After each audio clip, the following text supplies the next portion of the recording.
It began with the ledger. Bound in leather, torn at the spine, and speckled with iron rust too old to explain, the book contained 314 names. Each entry was paired with a date, a destination, and a final column marked with a simple dash, until page 47, where the dashes turned to black ink crosses. After that, there were no more entries, no conclusion. Just a torn scrap of muslin tucked between the pages, and a note scribbled in hurried hand. Do not dig near the east wall. It does not forgive the ledger was found in 1901, bricked into a chimney cavity of a collapsed farmhouse in eastern Kentucky. The property had long since passed into state hands, listed only as Morrison Parcel Number 9, and the farmhouse, once known locally as Morrison's Rest, had already decayed into skeletal beams and silt. But the date on the first page of the ledger was much older, May 3rd, 1834. For nearly 70 years, no one could make sense of the entries. Travellers, boarders, and wagon-bound merchants, all logged, none confirmed to have reached their destinations. Then, in 1908, a local archivist cross-referenced the list with missing person notices printed in the Lexington Herald during the 1830s. 12 names matched. 4 were found in neighbouring states, but 3, including a widow named Lydia Eames, whose last known location was lodging east of Irvine, had never been accounted for. And so began the whispers of Morrison Farm. Some called it the kindest rest, a roadside lodging that fed weary travellers with a generosity no one could afford. Others referred to it as the disappearing house, because no map before 1890 marks its coordinates. And then came the legends. Cannibalism, cult rites, vagrants boiled down to bone broth. The details shifted from decade to decade, but the seed always remained. Something had been fed to guests that should never have passed human lips. In the summer of 1926, construction workers levelling the land for a road-widening project uncovered a second ledger. This one was half-burned, waterlogged, and wrapped in what appeared to be sheep's wool stitched with human hair. It contained only 6 pages and a single surviving sentence. No famine ever touched us, for we always welcomed strangers. What happened at Morrison Farm between 1834 and 1854, and why no one stopped it, is still a matter of fierce debate. Was it simply a forgotten lodging house, abandoned like so many others along Kentucky's rural wagon routes? Or was it something darker, a quiet mechanism for disposing of the desperate, the voiceless, the ones who wouldn't be missed? This story is not verified by any official court record. It does not appear in US criminal archives, and no living descendant of the Morrison family has ever acknowledged its truth. But the ledgers exist. So do 3 privately held artifacts: a carved tin serving tray, a set of mismatched bone-handled knives, and a handwritten inventory of guest belongings, recovered during an estate auction in 1973. So we begin with a simple contract. This is a dramatized story inspired by unverified historical accounts. Every claim made in this story will be presented with a plausible archival source, a physical artifact, or an authority of record, real or constructed for coherence. We will walk through what could have happened, not what certainly did. And we'll ask one question again and again. Why were they never stopped?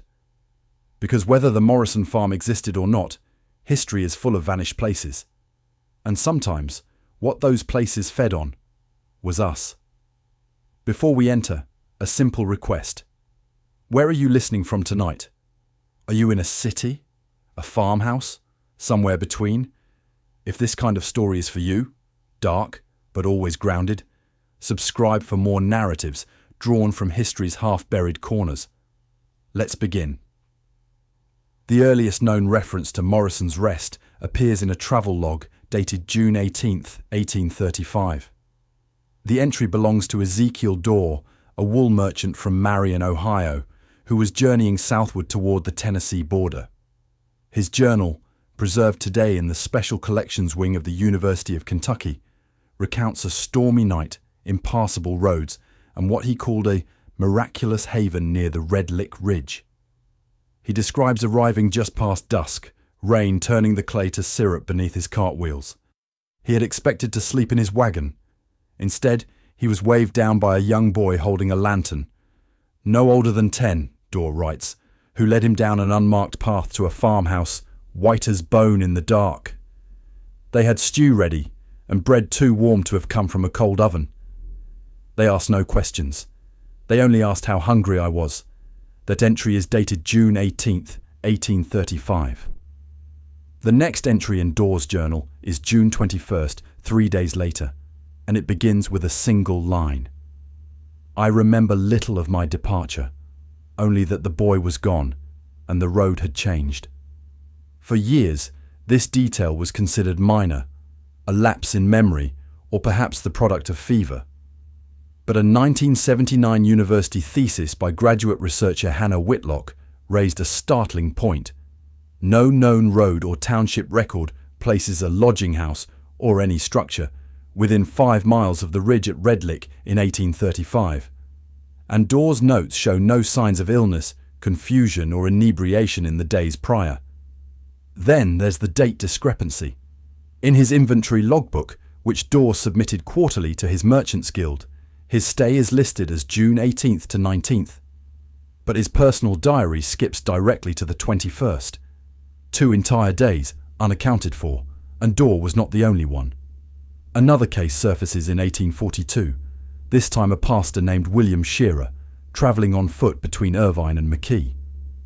His church correspondence, preserved in the First Baptist Archives, notes that he was delayed in his journey after taking shelter at a roadside lodge kept by the kind Morrisons. He thanked them specifically for nourishment that gave no ache. But according to the Baptist Quarterly Dispatch dated July 1842, Shearer's detour was never approved. No such inn was sanctioned on that route, and he was reprimanded for failing to arrive at the Sunday sermon in McKee without cause. He would later describe that brief stay as a pause in time, claiming that his watch had stopped and never restarted.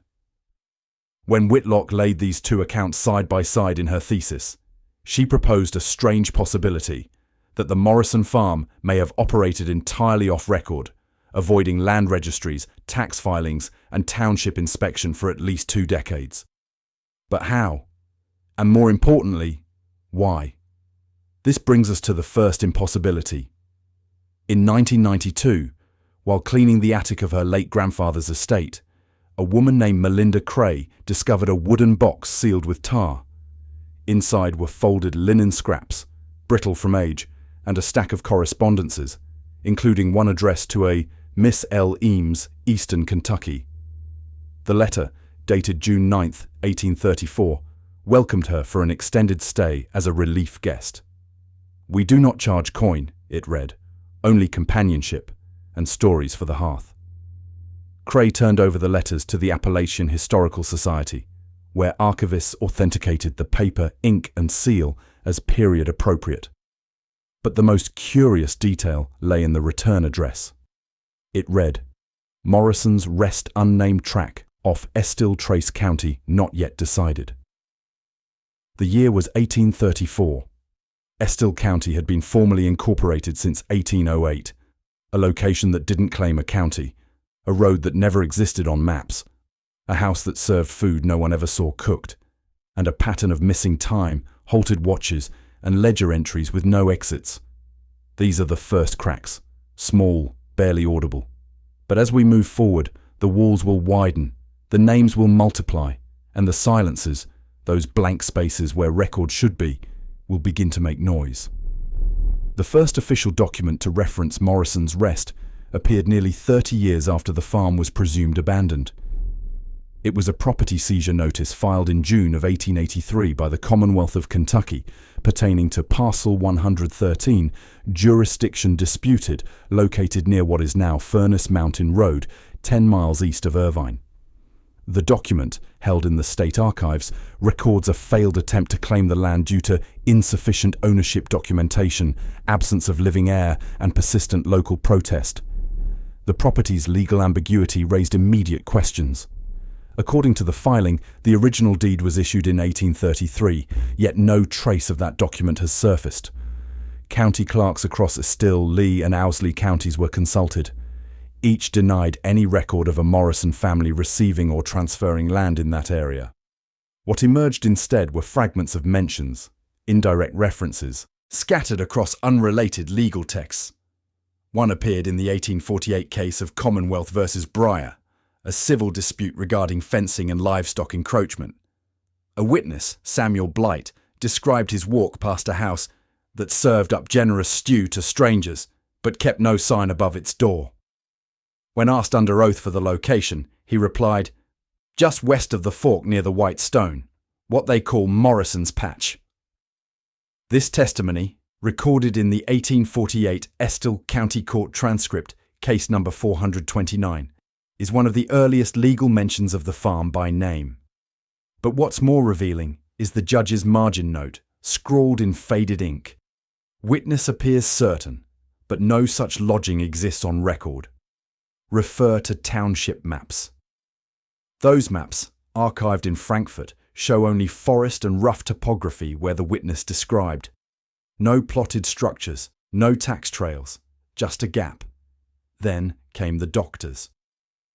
In 1852, the Kentucky State Medical Register logged an unusual complaint from physician Dr. Elias Roth, who claimed to have been summoned by a rider to treat a seizure in a middle-aged boarder at a quiet house near the trace. The house was not named, but the location given, East Fork of Little Doe Creek, unmarked road through White Ash, places it squarely within the coordinates now believed to correspond to Morrison's Rest. Dr. Roth's notes, filed as part of his medical ledger, entry dated June 12, 1852, described the scene. No signs of seizure found. Patient was missing. Hosts declined access to lower rooms. Told me the light upsets our old ones. I left at dawn. Roth did not file a complaint. In his own words, he didn't wish to interfere with the odd customs of people who offer you soup at midnight. But his ledger contains a chilling annotation. A name, Lydia Eames, is circled on the adjacent page, next to the words, "I've heard this name before." Once. Never again. Why a physician would scribble a guest's name with such emphasis, especially a name that appears in the Morrison ledger, is unclear. But what is clear is this. The authorities knew. They may not have known in full, but sheriffs, clerks and doctors passed through that region.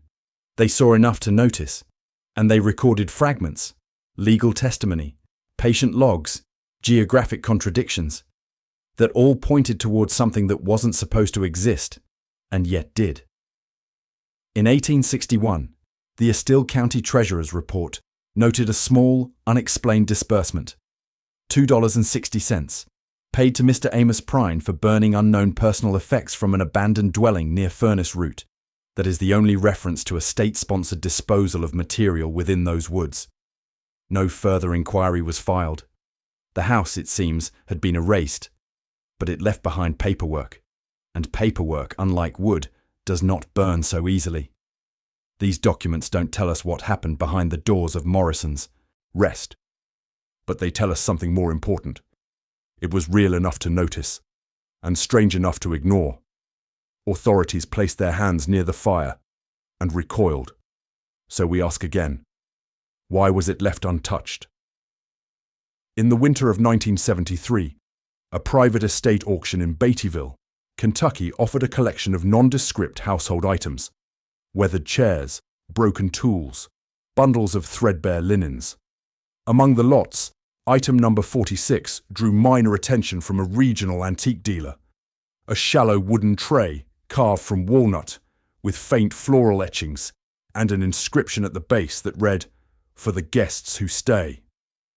The dealer, George Lafferty, purchased the tray for $8, believing it to be late 19th century. But while cleaning it weeks later, he noticed something odd. Beneath a layer of resin and soot on the underside, etched into the wood, was a faint serial. Number 9, Inventory of Rations, 1839. That single number led Lafferty to contact the Appalachian Historical Society, where archivist Beryl Mattingly cross-referenced the serial with a forgotten inventory log found decades earlier, a hand-copied index titled "Belongings Left by Passing Guests." The original log listed a variety of mundane items: gloves, brooches, pens, walking sticks, with corresponding numbers. Entry number 9 was noted simply as "serving tray," engraved, "held for Lydia." The name Lydia appears in several Morrison-related documents, but this was the first physical link between an object and an alleged guest. That same year, a second object surfaced. During renovations to a 19th century barn near Turkey Knob, a carpenter discovered a leather-bound recipe book wrapped in oilcloth and wedged into a hollow beam above the loft. The book, brittle and water-damaged, contained only 5 legible entries. All were soups. None listed meat sources, only cryptic ingredients like the root beneath the ribs and fat of the uncounted. Scholars have long debated whether the book is authentic or an elaborate hoax. But the handwriting, when compared with a verified Morrison ledger entry from 1836, bore 6 point-by-point matches in slant, stroke, and spacing. The Society's forensic handwriting analyst called the likelihood of coincidence highly improbable. Inside the back cover of the book, in faded pencil, was a single line: "The broth must never boil loud." It listens. Then there's the knives. In 1986, a woman named Darlene Rose, while clearing out her late uncle's shed near the old Red Lick Trail, uncovered a cloth-wrapped bundle of bone-handled knives tucked in a rusted tobacco tin. Each blade was marked with notches, none matching. The largest knife, a carving blade, bore 3 incised initials near the hilt: LEM. The Kentucky Historical Registry catalogued the find and dated the bone handles to the 1830s. More disturbingly, the carving knife bore the remains of what analysts called a dark flaked residue, proteinous in nature, though testing in the 1980s was too limited to confirm origin. The knives were stored. The results, inconclusive. The initials, unverified. But one detail, noted in the registry's intake log, stands out. The cloth in which the knives were wrapped, aged linen, near disintegration, bore a faint stitched phrase at the hem: "Welcome, traveller." Rest 3 unrelated discoveries, across 3 counties, over 13 years. None marked or sold as connected, none advertised as valuable, yet each bearing a piece of the same story. Even if we set aside the speculation, the folklore, the whispered legends of what the Morrison family fed their guests, these items should not exist in isolation. Too precise, too aligned, too persistent in surfacing when no one was searching. The past doesn't often offer confessions, but sometimes it leaves clues. Wood, bone, ink, all quietly whispering the same name. By the early 1900s, most traces of Morrison's Rest had faded into the soil, literally and figuratively. The structure itself had collapsed under the weight of 2 unrelenting winters and 1 long-forgotten brush fire. The paths leading to it were choked with honeysuckle, and the land was no longer mapped to any name. But in 1907, an excavation crew widening Red Lick Trace unearthed a buried cistern near the coordinates believed to align with the former homestead. Inside were charred fragments of wood, oxidized iron hooks, and a bent ladle sealed in lard. More curiously, the cistern was lined with bricks stamped R.F. and Sons 1834, a maker's mark from a local kiln that ceased operation in 1836. At first, no one linked the find to Morrison's Rest. It wasn't until the following spring when a local preacher named Harlan Beck, researching county folklore for a historical sermon, found mention of the silent pot under the roots in a faded letter from the 1840s. That reference aligned precisely with the crew's excavation report. Beck published his findings in the Estill County Gazette, including a controversial assertion. The Morrison family, if real, were not merely innkeepers. They were harvesters of flesh, spiritual or physical. Either metaphor holds. Both disturb. It was the first time the cannibalism theory appeared in public print. Within weeks, backlash followed. Beck was asked to step down from the pulpit after members of his congregation objected to what they saw as sensationalism. The Historical Society issued a formal statement distancing itself from the claim. Even the State Library Board removed the Gazette issue from circulation, citing lack of evidence. Yet behind the scenes the rumour persisted, quietly crossing into official channels. That same year, Estill County Coroner's Office reopened 3 unresolved disappearances from the 1870s, citing curious similarities in last-seen locations. Among them was Horace Bent, a feed salesman whose wagon was discovered abandoned near the Red Lick Trail in 1874, his belongings intact, save for a missing travel pouch and a flask filled with cloudy liquid. The coroner's handwritten notation, uncovered decades later, reads, "No cause of death, no body recovered. But we've seen the name Morrison before," and then came the false lead. In 1910, a self-proclaimed folklorist named Clem Taggart published a serialized story in the Appalachian Record titled The Morrison Butcher Boys. It was lurid, invented, complete with hooded rituals, moonlit hunts, and long monologues from a matriarch who cooked with love and marrow. The story captivated readers. For months, it was all anyone in the region talked about. Yet by the end of the year, it had achieved what no record or artifact ever had. It pushed the Morrison story into the realm of pulp horror. From that point forward, serious researchers were discredited for even whispering the name. Taggart's story became a smokescreen, not just in public opinion, but in academia. Grants were denied. Files were boxed and shelved. The Appalachian Historical Society suspended its investigation into Morrison artifacts, calling the surrounding interest unscientific and unproductive. But buried beneath Taggart's fiction was a deeper fracture, one that still hadn't healed. That same year, an unnamed archivist filed an anonymous letter to the state attorney's office, referencing a locked trunk found in the society's sub-basement. The letter read, "The names in this box do not match any from census rolls. They are handwritten, not copied. Some are children." To this day, no trunk has been confirmed. The letter vanished from records. The story faded again. But one truth remains. The louder the story became, the more the facts were buried. And in that noise, those who still saw answers, archivists, descendants, honest researchers, found themselves discredited. Their work twisted into ghost stories, their reputations quietly destroyed. That's the cost of exposure, and it's why this story nearly disappeared. By the early 1920s, the Morrison narrative had reached a saturation point, warped by folklore, dismissed by scholars, and buried beneath local fiction.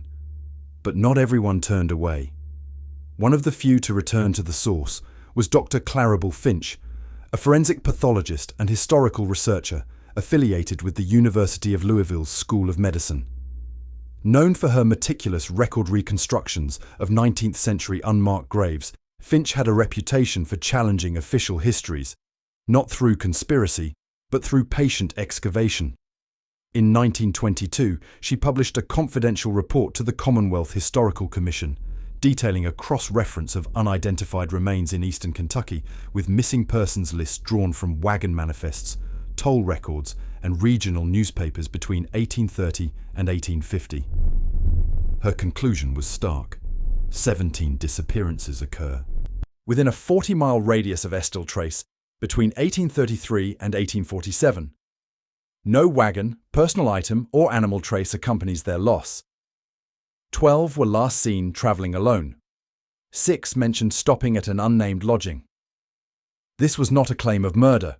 It was a claim of statistical pattern, and one previously obscured by fragmented jurisdiction, poor frontier record-keeping, and overlapping county lines. Finch's report also contained the first official dismantling of the Taggart hoax. She traced the core elements of the Morrison Butcher Boys back to 3 unrelated folktales published in penny pamphlets from western Pennsylvania. Phrases, names, and even the closing line, "And so they dined on mercy," had been lifted nearly verbatim. What was dismissed as fiction, Finch wrote, may have functioned as the mask that preserved a genuine gap in our historical record. Taggart offered fantasy, but beneath it, the real story remained, quieter, stranger, and more difficult to digest. In response to her findings, state historian Everett Madigan reopened the previously frozen Morrison archives. He authorized access to materials long sealed for lack of institutional clarity. Within 2 months, 3 new items emerged. First, a fire-damaged census draft from 1835 listing a household labelled Morrison, East Fork Estill, with a notation beside the head of household's name, feeder. 3 lodgers, no occupation claimed. Second, a note tucked into a deed margin from 1837, recovered from the Owsley County Registry. The note was unsigned, but recorded in the clerk's hand. Dwelling not taxed. No road permitted through Morrison land by vote of township elders. Request to reroute declined. And third, a letter. This was the most troubling. Dated November 14, 1851, and addressed to Magistrate Collins of Lee County. The letter appears to be a petition, unsigned, hand-delivered, and found decades later folded into the back of the township's yearly expense ledger. It reads, "Please send men, not to punish, but to record. We cannot keep burying what returns. The cellar is full, and we are not monsters. We only serve what's left behind." Finch never publicly released the letter, but a photocopy surfaced in 1954 when her estate was inventoried after her death. It was paperclipped to a handwritten note in her own script. Too early. They won't hear it yet. Her instincts were correct. When Finch's report circulated among state archivists in 1923, the Historical Commission voted not to fund further inquiry, citing competing priorities and potential public misunderstanding. Madigan resigned a year later. But something had shifted. A scientist had returned to the bones, the names, the absences, and found a shape. A quiet truth had emerged, not a grand horror, not a grotesque myth, but a slow, deliberate pattern of disappearance, of hospitality without paper, of lodging that left no receipt. The story, when stripped of fiction, became more chilling, not less. And it posed a question that no office wanted to ask. What happens when the wrong people learn they won't be missed? In 1994, a renovation crew working on the foundation of a long-abandoned church outside Panola, Kentucky unearthed a sealed clay jar buried beneath the northeast corner of the building. Inside, preserved by time and packed tight with cedar shavings, were 2 items: a folded piece of vellum and a small tin locket wrapped in oiled cloth. The vellum, though faded, bore a single sentence in tight calligraphy. 33 in 19. All fed. None named the locket, once cleaned and tested, revealed traces of tallow, iron, and oxidized blood protein. Inside was no photo, but rather a tiny scroll of pressed linen on which was written, barely legible, the phrase, "The stew remembers." Neither item had any parish record. The church, shuttered in 1871 after a fire gutted its steeple, had no burial grounds and no connection to any known Morrison family descendant. And yet, the coordinates matched precisely with a stop noted in a freight ledger from 1846. 1 crate of dry salt pork received from Morrison Farm, delivered at Church Gate, Redlick Crossing. It was the 3rd time the phrase Morrison Farm had surfaced in independent, unrelated transport logs, each corresponding to a point within 40 miles of the original Morrison land. That same year, a private collector in North Carolina purchased a bound ledger of food inventories from an estate sale of a defunct boarding house once operated along the Wilderness Road. Among the entries were mundane kitchen lists: flour, beans, salt, vinegar, except for a recurring entry marked only as G. Each instance of G included the same notation: £2. G received from East House. Confirmed, sweet, no stain. In total, G appeared 22 times between 1836 and 1843, always with similar confirmation notes. The East House was never named, but the proximity to Redlick and the lack of any formal supplier raised eyebrows. When university linguists later examined the ledger, one detail stood out. The phrasing, "sweet no stain," mimics medical language of the time used to describe meat quality after traumatic death. It was not typical for plant or animal inventory. The language matched veterinary field assessments, not culinary. A third find deepened the pattern. In 2007, while clearing invasive brush near an abandoned kiln west of Irvine, a group of conservation volunteers unearthed a rusted serving pot sealed with a lead cap. Inside were animal bones, mostly hog, possibly rabbit, but among them, one jaw fragment bore a partially intact molar with a gold inlay, a luxury uncommon outside urban centers in the 1830s.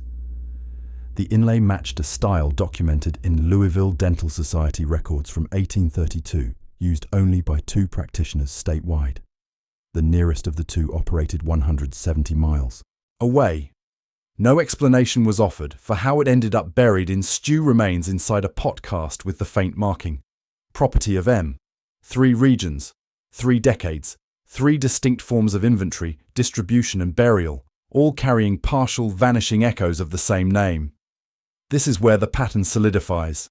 M farm on the freight manifests. G as a recurring meat source in inn records. East house as a known supplier. Tallow preserved objects with lines like all fed and none named. And physical fragments, the locket, the stew pot, the molar, that never belonged together, but ended up buried the same way. These aren't standalone relics. They form a supply chain, not of trade, of people. Even if we reject the darkest interpretation, even if we assume no deliberate harm, no consumption, these artifacts point to a site of disappearance, a mechanism of disposal, and a culture of silence. Something was being taken in and not recorded going out, and someone, somewhere, was counting.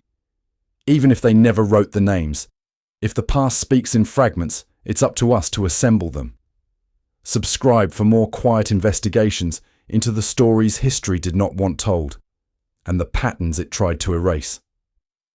By the late 2000s, what remained of Morrison's Rest was little more than a shaded patch of uneven soil and a few hand-me-down warnings whispered through rural families. Don't camp near the creek bend. If the hearth is warm, walk on. The East House is not a ruin, it's a memory. Yet despite the decades of folklore and the accumulation of artifacts, no formal excavation had ever taken place. The land, unregistered, unfenced, and passed loosely between heirs who never fully claimed it, remained in a kind of legal limbo. That changed in 2011, when a team of historical geographers from Transylvania University conducted a land survey project intended to identify lost dwellings from the 19th century. The project, funded by a modest state preservation grant, was meant to last 2 weeks. They stayed for 7 months. What caught their attention wasn't the foundation stones, which had long since collapsed. It was the subsoil disturbance pattern, a subtle alignment of compacted clay patches in a cross-like grid. When overlaid with the estimated footprint of the house, the pattern aligned not with walls or walkways, but with what should have been the root cellar and rear dining quarters. Within weeks, the team discovered a stone-lined pit, sealed under packed lime. Inside were glass shards, rusted nails, one bone-handled fork, and a single iron key with the letters LE etched into the shaft. By protocol, the team paused excavation, but someone else had been watching. Within 48 hours, the property owner of record, a man named Curtis Doyle, listed in old deed transfers as a distant cousin of the last Morrison matriarch, filed an injunction. He claimed the land had been misused, and that old stories should stay buried. He won.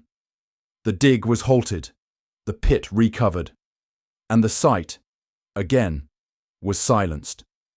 But it wasn't just legal resistance that threatened the work. Local response shifted from curiosity to hostility. Equipment was vandalized. Field notes went missing. One volunteer researcher, speaking anonymously, reported receiving a hand-delivered letter with a chilling message. "You are unsealing something that was closed with kindness." The phrase appears nowhere in historical records, but it matches a line from the 1851 anonymous letter discovered in Magistrate Collins' expense ledger. The original line read, "We are not monsters. We only serve what's left behind. You are unsealing something that was closed with kindness." This repetition, nearly 160 years apart, was too precise to be coincidence, and it forced the researchers to confront an unspoken truth. This wasn't just about the past anymore. Whatever had been done at Morrison's Rest, whether out of desperation, belief, or cruelty, had seeded a culture of preservation by silence. A pact, formal or unspoken, stretching generations. There were people, perhaps even descendants, who didn't want the truth unearthed, not because it wasn't real, but because it was. In her final report, project leader Dr. Miriam Clark wrote, "There are moments in research where the archive looks back at you. This was one of them. The ground here is not hostile." But it remembers she concluded the report with a question that went unanswered in funding meetings and academic journals alike. If a place serves kindness through horror, do we honor the kindness or expose the horror? That question echoes beyond academia. It touches on how we handle histories that involve consentless mercy, survival at any cost, and the kind of hunger that does not announce itself with teeth. What remains at Morrison's Rest is not just an unexcavated pit. It is a moral riddle wrapped in soil, and those who approach it must decide, dig for the bones, or listen to the silence. The silence around Morrison's Rest might have held forever, if not for a legal battle that broke out in 2014. A coalition of historians, anthropologists, and local preservationists filed a petition to reopen the halted excavation at the site near Red Lick. Their argument was not about folklore or ghost stories, but about public accountability. If human remains were present, they claimed, they deserved proper recovery and reburial. The petition reached the Kentucky Court of Appeals under the title Commonwealth vs. Doyle, Land Parcel 113, Furnace Mountain Route. Court transcripts from April 16, 2015, reveal a striking exchange. When asked why the family opposed excavation, Doyle's counsel replied, "Some parts of the past are better remembered by forgetting." Pressed by Judge Harlan Mayfield, the attorney produced a folded paper claiming it was a Morrison family testament.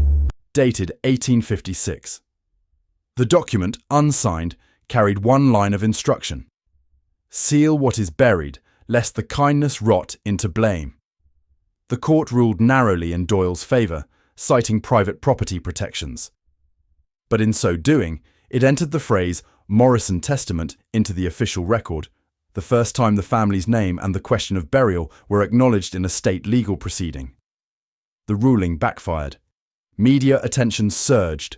Small papers from Lexington and Louisville ran cautious headlines about the farm of silence. National outlets sniffed at cannibal folklore, but noted the court's admission of a testament. For the first time in nearly 2 centuries, Morrison's Rest moved from rumor into the shadow of formal recognition. It was then that a new voice entered. Dr. Howard Ellison, a forensic anthropologist retired from the University of Tennessee's renowned Body Farm, offered to conduct a non-invasive survey of the land. Ground-penetrating radar, he argued, would answer the only relevant question: were there voids consistent with human burial beneath the site? In October 2016, under court-supervised conditions, Ellison's team swept the area. Their report, filed 2 months later, described 11 discrete anomalies beneath the former cellar footprint. Each measured between 5.5 and 6 feet in length, 2 aligned side by side. Soil compression analysis suggested they had been dug and filled more than a century earlier. The report did not claim murder. It did not mention cannibalism. But it closed with one sentence that reverberated: "The ground remembers more than the record allows." For families of the missing, descendants of those whose names appeared in vanished wagon manifests, church rosters, or the Morrison ledger itself, this was the closest thing to reckoning they would ever receive. A recognition that absence had a place, that disappearance left weight in the soil. Yet even here, the silence pressed back. No order was issued to exhume. No DNA was sampled. The voids remain untouched, covered by brush and lime, hidden from sight but not from knowledge. Instead, the reckoning came in a different form: public acceptance of uncertainty. What had once been folklore was now archived in legal proceedings, academic reports, and survey data.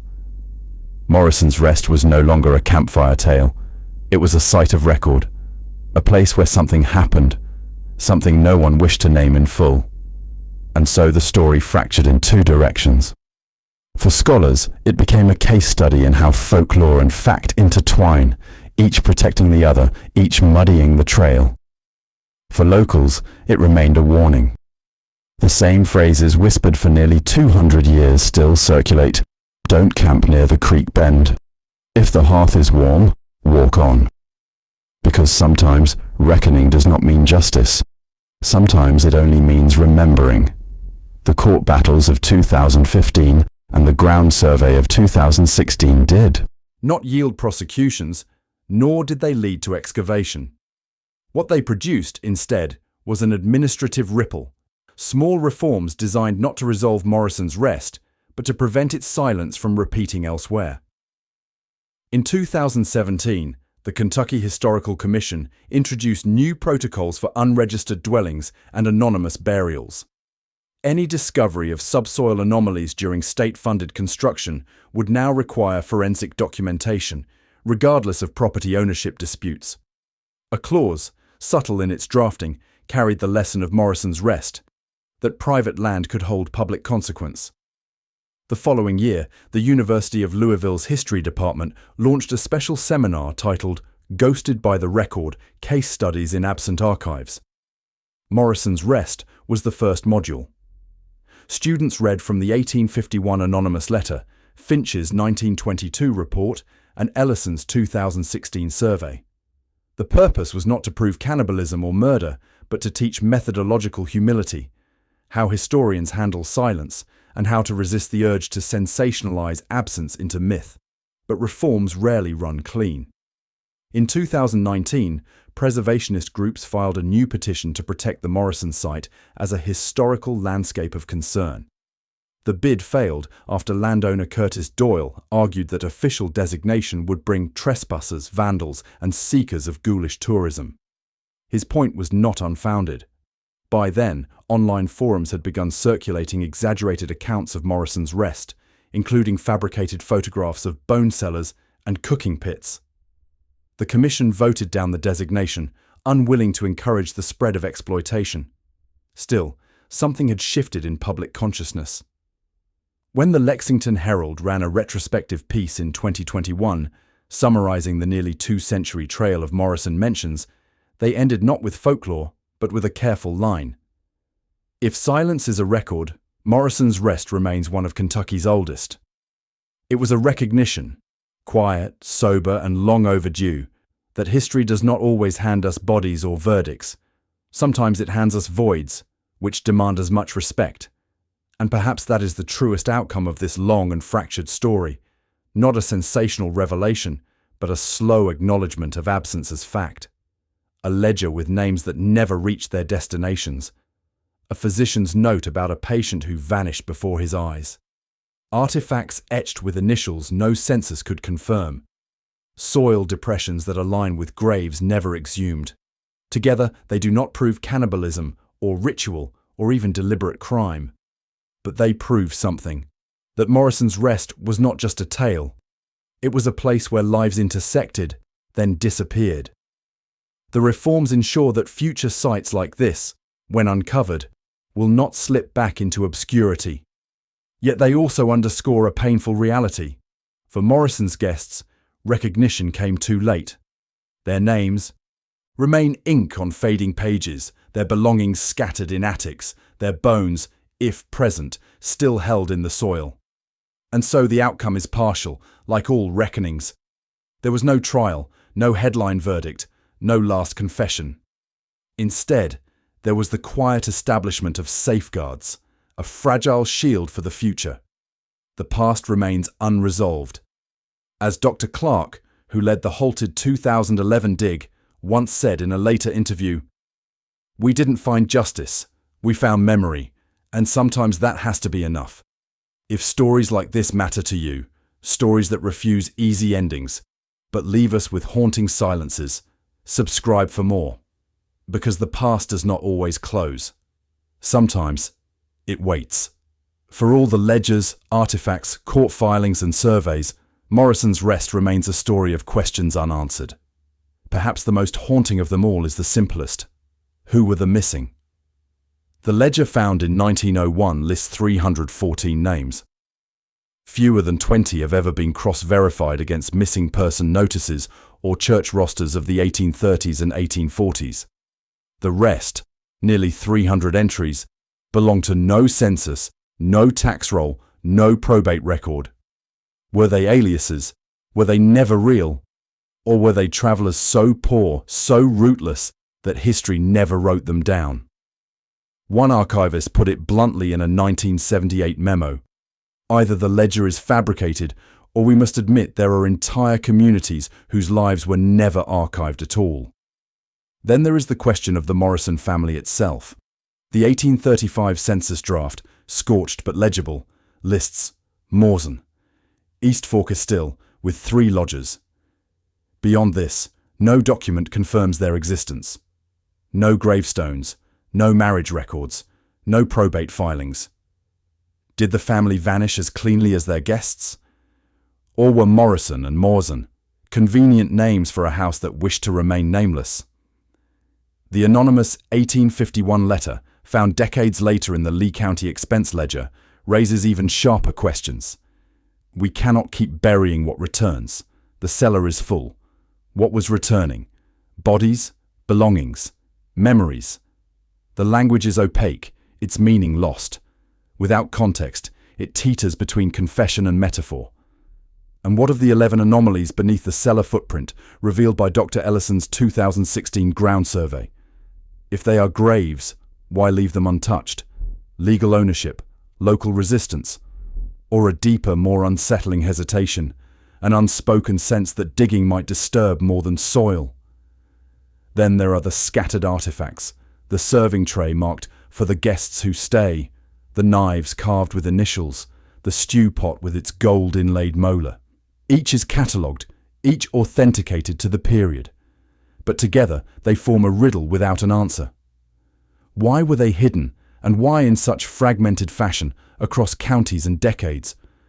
Was it coincidence? Or was someone deliberately scattering the evidence, one piece at a time, to keep the whole from ever being seen? Finally, the greatest unknown. Was Morrison's Rest truly a place of deliberate harm? The folklore says yes. Guests served as food, ledger marks as tally. The artifacts whisper it faintly in inscriptions and initials. But the record itself stops short. No sworn confession, no trial, no coroner's ruling, only silence and suggestion. Which leaves us with the most difficult truth. Sometimes history resists certainty, not because we lack evidence, but because the evidence itself was designed to dissolve. Dr. Miriam Clark, reflecting on the halted 2011 excavation, described the feeling in her notes. This site does not want to yield. Its absence is its preservation, and that may be the point. So the Morrison story ends, not with justice nor clarity, but with a void, a farmhouse without a county, a ledger without conclusions, a pit beneath the cellar that remains closed, and perhaps that is why it lingers.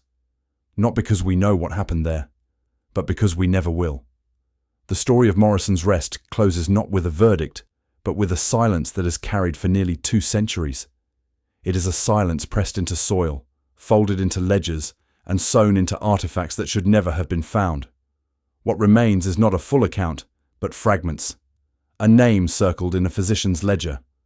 A tray inscribed for "the guests who stay." A molar in a stew pot, inlaid with gold from a city 170 miles away. An anonymous letter begging for men to record, not to punish.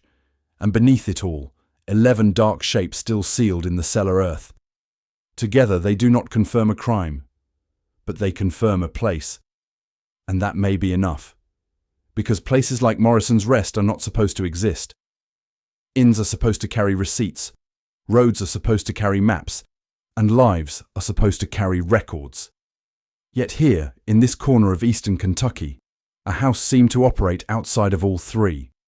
No maps, no receipts, no endings, only arrivals. It leaves us with a haunting image, the steady flow of travelers in the 1830s and 1840s, some pausing at a white farmhouse at the edge of a ridge. They eat warm stew. They rest by the fire. They never appear again in the census, in the toll books, or in the court registries. But their names are written, page after page, in a ledger hidden in a chimney. And when the ledger runs out of space, the pages stop. Was this erasure intentional? Was it ritual? Was it born of desperation in a time when frontier hunger blurred moral lines? Or was it simply the cruelty of people who learned that silence could cover any act? We do not know, and perhaps we never will. That uncertainty is its own weight. Morrison's Rest endures not because of what we've proven, but because of what remains unprovable. Its power lies in what resists excavation. The artifacts whisper, but never shout. The ground swells with shapes, but never yields bones. The records record just enough to trouble, never enough to resolve. And so the farm remains, at once forgotten and unforgettable. Dr. Clarabelle Finch, the researcher who first dismantled the Taggart hoax, wrote one line in the margin of her private notes. Some stories survive by refusing to be finished. Morrison's Rest is one of those stories. It survives because it cannot end. The farmhouse is gone, the Morrison name untraceable, the court records scattered. But the silence remains. And silence is not emptiness. It is presence, heavier, sometimes, than words. So tonight, as we leave the trail of ledgers, knives, stew pots, and cellar pits behind, we're left with one question that lingers longer than any proof. If the kindness of strangers can conceal horror, how can we ever know where safety ends and silence begins? That question has no easy answer, but it is why stories like this must be told, not to close them, but to hold them open. Thank you for walking with me through this excavation of silence. If you found value in these difficult stories, subscribe for more explorations of history's darkest corners. And tell me, do you believe Morrison's Rest was ever real? Or is it the silence itself that keeps it alive?